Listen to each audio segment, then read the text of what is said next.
सांप पहचानने वाला ऐप लॉन्च। कोस्टा रिका की अनोखी तकनीकी पहल। कोस्टा रिका ने मानव सुरक्षा और वन्य जीव संरक्षण को ध्यान में रखते हुए एक अभिनव मोबाइल एप्लीकेशन लॉन्च किया है जो जहरीले सांपों की पहचान करने में मदद करता है। यह ऐप सांपों से सामना होने पर सुरक्षित रूप से निपटने में मदद करेगा।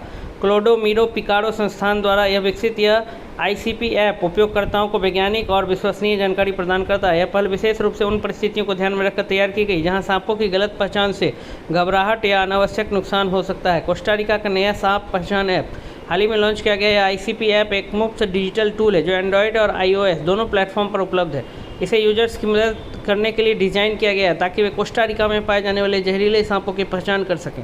यह ऐप इन बातों पर केंद्रित होगा: 25 जहरीली सांप प्रजातियों की पहचान करना, साथ ही गैर जहरीले सांपों के साथ उनकी दृश्य तुलना उपलब्ध कराना और एक ही जगह पर सत्यापित वैज्ञानिक जानकारी प्रदान करना। यह ऐप सांप के काटने की स्थिति में प्राथमिक उपचार संबंधी दिशा निर्देश भी प्रदान करता है। साथ ही एंटीवेनम विषरोधी के उत्पादन और अनुसंधान से जुड़ी जानकारी भी उपलब्ध कराता है। उपयोगकर्ता सांप देखे जाने के स्थान को लॉक कर सकते हैं जिससे चिकित्सा सहायता और प्रतिक्रिया को बेहतर बनाया जा सके। इस ऐप की ज़रूरत क्यों पड़ी?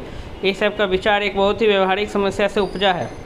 क्लोडोमीरो पिकाडो इंस्टीट्यूट के तकनीकी विशेषज्ञों को कोस्टा रिका के लोगों से अक्सर रोजाना ऐसी पूछताछ मिलती थी जिसमें लोग तस्वीरों के जरिए पूछते थे कि क्या वे जीव जहरीले हैं। डॉक्टर एंड्रेस हर्नांडेज बोलानोस के अनुसार इस कन्फ्यूजन की वजह से कभी कभी लोगों में पैनिक रिएक्शन होता है जिससे नुकसान न पहुंचने वाले सांपों को मार दिया जाता है।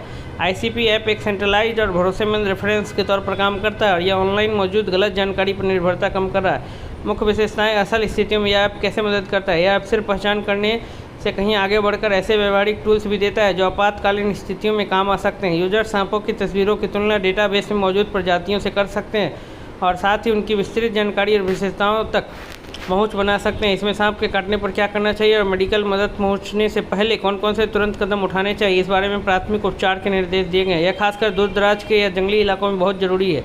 यह ऐप यूजर्स को सांप दिखने की जगह जियोग्राफिकल लोकेशन रिकॉर्ड करने की सुविधा देता है जिससे मेडिकल प्रोफेशनल्स को जोखिम का ज़्यादा सटीक अंदाजा लगाने में मदद मिलती है। इसमें सांप के एंटीवेनम के उत्पादन और संस्थान द्वारा की जा रही रिसर्च गतिविधियों के बारे में भी जानकारी शामिल है। गलत पहचान की समस्या को कम करना। कोस्टा रिका में जहरीले और बिना जहर वाले दोनों तरह के सांप पाए जाते हैं। उनमें से ज़्यादातर एक जैसे ही दिखते हैं। इस वजह से लोगों के मन में भ्रम पैदा होता है। ऐसी स्थिति से निपटने के लिए 12 ऐसी बिना जहर वाली प्रजातियों के बारे में भी जानकारी देता है जिनके बीच अक्सर भ्रम होता है। साथ ही इसमें तुलना करने की सुविधा भी उपलब्ध होगी।